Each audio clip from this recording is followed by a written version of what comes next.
Okay, I've already replaced the power line, and all I'm doing, I have 3 wires. So I'm doing one stage, one thing at a time. Got the 3 wires. So I took the 3 wires, disconnected them from the old cord, which is down there. Then immediately I already had these stripped, just like I've got these stripped here. Had these stripped, pulled them in, put them right back exactly where they were. Now I'm doing the wire from the thermal box to the main box, and I have the insulation stripped, and they are all ready to go. So I'll do one end at a time. That I'll do last. This I'll do first, so I can get this box wrapped up, tied back together, and put back together. And we'll get that on, and should be golden. So I'm not just ripping all the wires out at once.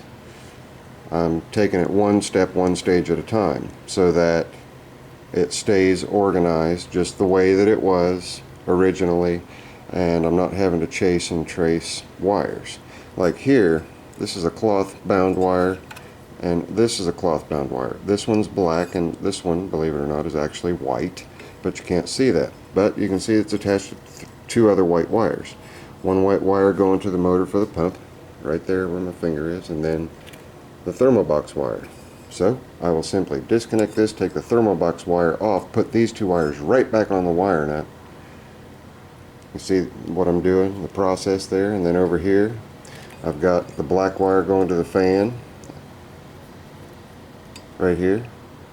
So I'll disconnect that, and then the black wire, and that's the first one I'm doing, so it's already got the wire nut off and right back on the fan wire.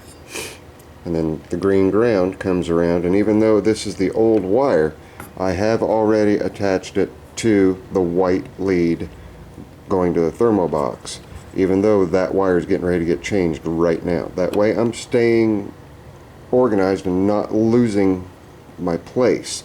And then over here, like, this is the new wire, new power wire. This is the other fan wire. This is the switch wire.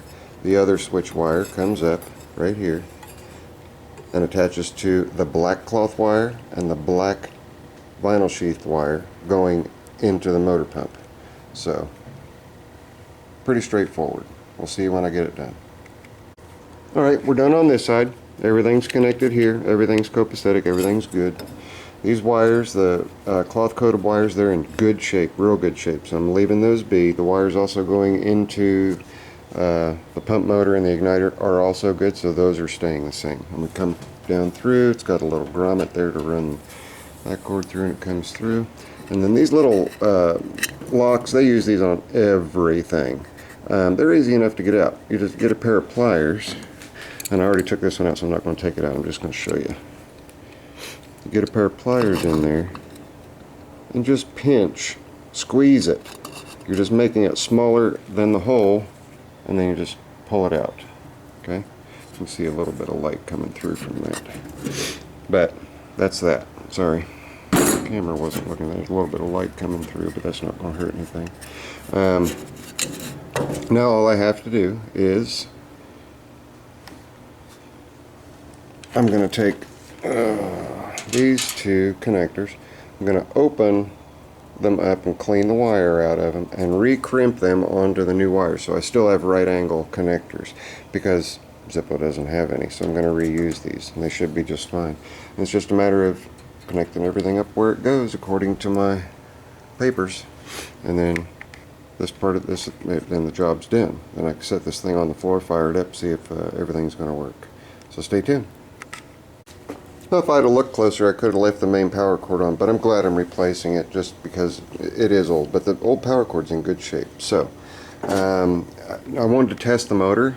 I believe I mentioned that to you. So all I did, there's just 2 wires going to the motor and then a ground. So I've got my ground. Sorry, I'm looking at it, but you're not. I've got the ground poked right there, and then I've just got both of the fan motor wires wired up to this electrical cord. Now I'm going to plug the electrical cord in and test the, hang on, let me get things in a position. Come on, get up there. There we go. Sorry, I'm trying to get my cord in a position where I can get this plugged in. with one hand. Okay, let's see if the fan works. Alright, we're golden. So we know the fan works. So if I have a problem here at all, then it would be with one of the thermo switches. If I got a problem with thermo switch, I can just go get another thermo disc. No big deal. But we'll give it a shot again. But at least we know fan motor's fine. I already know the pump's fine. So we're down to the very last details. Got everything in there.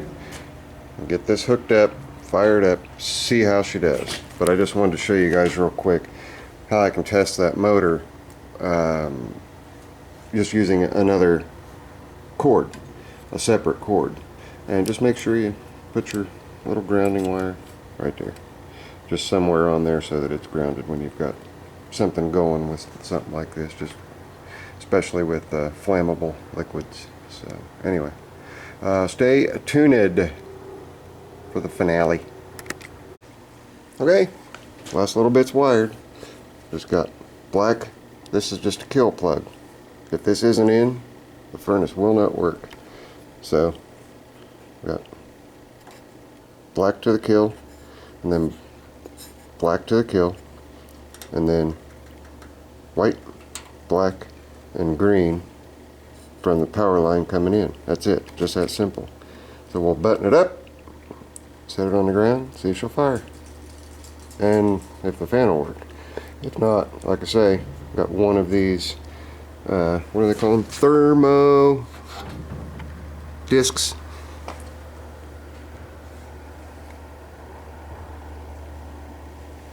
Is that what it says? Looks like it says chip thermo disc. Yeah. Okay, so we'll see. Hang on. Drum roll, please. All right. Let's see if all that hard work paid off. Plugged in. Contact. It's firing. There goes the fan. Let it run for a couple minutes. I'll turn the camera back on here in just a couple minutes, and I'll make sure and cycle it through. No sense you guys sitting there watching a heater run. But see if we can get a shot of the flame.